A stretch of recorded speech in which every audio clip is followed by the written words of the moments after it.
YouTube. So today I wanted to talk about making friends. If you are new to my channel, my name is Aniva and I am late diagnosed. I thought that it would be best to sort of talk about these topics as I encounter them throughout the week. So this week I did have an experience regarding making friends. Many people have been excluded in some sort of way, either at an event or they had a group of friends and they were just slowly pushed out of the group of friends. This has happened to me. I'm very used to it, but I'm also very good at sensing it at this point. As you know, it is very hard to make friends as a person who is autistic because it doesn't just come naturally to us. A lot of the time we feel pressured to mask. There's something that I can say stands true 100%. If you have no other way of reading people or you're not very good at reading people, this is the one thing that you want to pay attention to, and it is how they treat other people. Now, in many cases, you might be the other people to where you actually can't tell, but I will give you an example. So when I was in high school, I was actually sitting down at lunch with these people who invited me to sit with them. Now I know, it's usually a trap. Anyway, I just sort of noticed they were talking about other people. So other people in the cafeteria, as they walked by, they were laughing at them. And so they would laugh at these people, they would make jokes about them.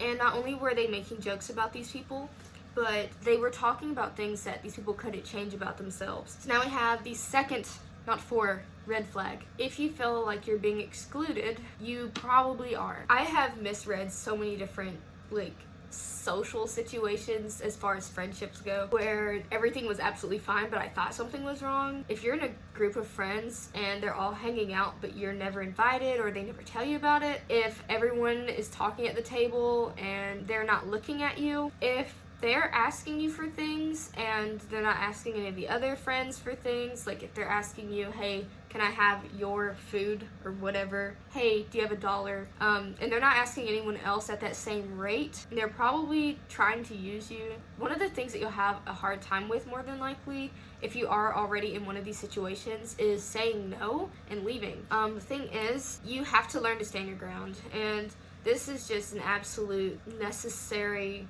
thing. You have to be able to stand your ground, and it is so hard and it takes so much practice, but we are very capable of doing this. I know there's some TikToks, for some reason they're popularizing bullying or whatever, it's supposed to be attractive right now or something. It's sort of the mean girl wants to be your friend. It's one of those TikToks. You guys know what I'm talking about. If it resembles anything like that or makes you feel uncomfortable, there's a reason. The reason that you feel uncomfortable is because someone in this environment or something in this environment, something about your setting is not good for you. Always listen to your own gut, because even if it's not a big deal to someone else, it's not good for you. It's not good for who you are as a person. If this person makes you uncomfortable, the whole world might like this person, but if they make you uncomfortable, you don't need to be around them. So the older you get, the easier it is to move yourself out of those situations, especially if you work at a good job where HR or your managers take this a mistreatment seriously. Or if you're in college, if you don't want to go to class, you don't have to go to, not that you should just skip class, but if you don't want to go to class, or if you want to sit in the back of the classroom or the front of the classroom or all the way on the left by yourself in the middle of the freaking darkness, you can do that. I understand that technically we have a social disorder, but I truly believe that we can feel, we feel when we feel uncomfortable. I don't think that that's just anxiety. Most of the time it is something like that. Of course, we know, these are the red flags that we're talking about. But let's talk about how can you handle these situations, because you can't just run away all the time. But if you're in a situation where you're being bullied, and let's just assume that you're being bullied in a passive-aggressive manner, become this person that is much more tough. And I mean, it takes a lot to get there. It takes a lot of practice. It is easier for some people than others. But essentially, you want to have good posture. That is number one. I'd say that's probably the most important thing. Honestly, what I do is I just become very monotone in my voice. I speak very slowly and very crisply, very specific to this person. And I tell them exactly how I feel, whatever, and that's it. That's it. And then I distance myself from that person. And then, of course, there are different ways to deal with this.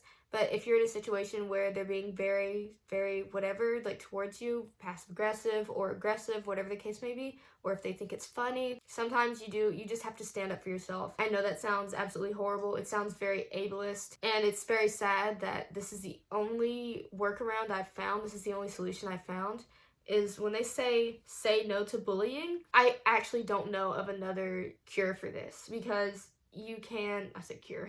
I don't know of another solution, sadly, because if you tell your mom can't stand up for you. Your mom can scare them, I guess, lawsuit, whatever, but they're still not going to respect you. You can tell the principal, and the principal might paddle these people if you're like in preschool, but you didn't paddle them. Not saying that you should, I mean, that sounds really weird, but basically you have to handle this because it's literally your life. It's something that you have to learn to do, and this is not to put any pressure on anyone. It's not that you have to always speak to them directly and do something about it. A lot of the time, what you can do is just leave. Like, the point is to take your power, to not feel like a victim in the situation, and to do what you can about the situation. You may not have to talk to them and say, look, I don't like the way you're treating me, I'm not hanging out with you anymore. You could just not hang out with them anymore, because they may not even take that seriously, or they may see it as an invitation to keep bothering you.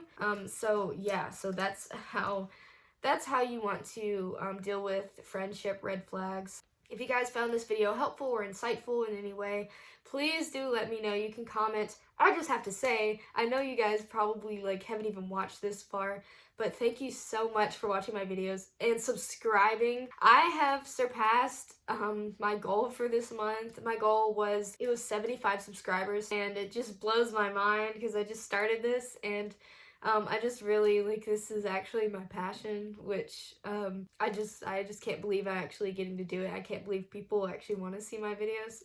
It's pretty mind-blowing, and thank you guys so much for the sweet comments. There was one comment, I wasn't sure how to respond to it because I didn't really understand, but thank you so much for this comment. I still don't really know exactly what it means, but thank you so much for commenting. I hope that you have a nice day. I hope that you enjoyed this video if you did watch it. If you want to see more videos like this, you can always subscribe and press that notification bell so that you get, ow, I just kicked my freaking dresser thing. It's not even a dresser, it's a desk, I can't think.